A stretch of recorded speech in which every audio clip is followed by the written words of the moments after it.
Hello guys and good day na. So for today's video is pag-usapan natin kung ano yung mga naging epekto ng ulan sa ating backyard, no? Kung ano mga nangyari. Kasi nga ilang araw ng straight na palagi malakas yung ulan. And then update natin yung backyard natin kung ano na ang nangyari. So syempre dito sa una sa loob, wala naman naging problema nila guys. And yung tawag dito, yan, hindi naman napasukan ng tubig, tsaka yung ulan kahit mahangin hindi naman napapasok sa loob kasi naglagay tayo nitong mga trapal. So ayan o.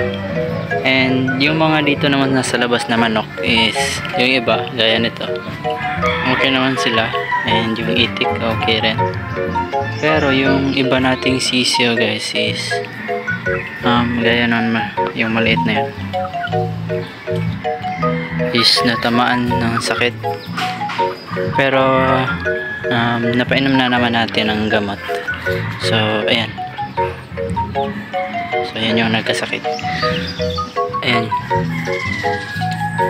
So ayan yung tubig nila. Nilagyan ko na ng gamot. So far naman guys is yung mga ipot nila, yan is naging normal na naman. So walang problema na. Kulang na lang yung katawan talaga nila kasi hindi pa sila masyadong nakaka-recover. So sana nga maging maayos. And yun, dito naman sa ating ref tub, ayan, may mga natira pa rin tayo mga danyos dito. Still binibenta pa rin natin to. So sa mga may gusto, no, PM nyo lang ako. Ayan, 50 yung isa. Pero pag yung siyam ata to, sa pagkabilang ko kanina kasi siyam to eh. So sa siyam na yan is makakales kayo. And may freebies na rin tayo ng juvie size. So yun o. Kung mapapansin nyo, may isang crayfish dyan. Hindi yan patay guys. Actually isa yung molt. Dalawa na yung nag-molt na crayfish natin, na yung binili natin o nakaraan. So ayan o, which is good news sa ating backyard yan. Kasi nga ayan, pag nag-molt, ibig sabihin lumaki. So ayan, wala naman naging problema sa tubig. Ganun pa rin, sobrang linaw.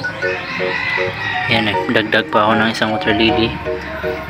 Ayan, and wala na rin mga nagkasakit na isda dito, kaya natin in-out.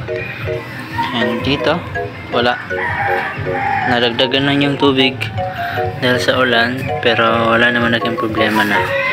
Nawala na yung sakit ng ating mga isda guys. And sana nga tuloy-tuloy na to. Ayan, konti na lang kasi itong ating Dumbo ear. Dito guys, sinet up ko to kaninang umaga kasi akala ko makakabili na tayo ng pinapangarap nating breed ng gapi or strain, which is yung P-Dirt Koi or Platinum Dumbo ear na koi. Pero kasama ang palad, hindi natuloy yung transaction kasi nga hindi siya makakapunta dito sa place natin. Kasi yung isang order na is na-cancel daw ng taga ibang barangay naman. So doon naman wala na magandang problema, okay naman lahat. And epekto sa ulan dito sa likod is, well, kung usapang pagtatanim, maganda yung epekto ng ulan. Lumaki na yung ating mga pananim.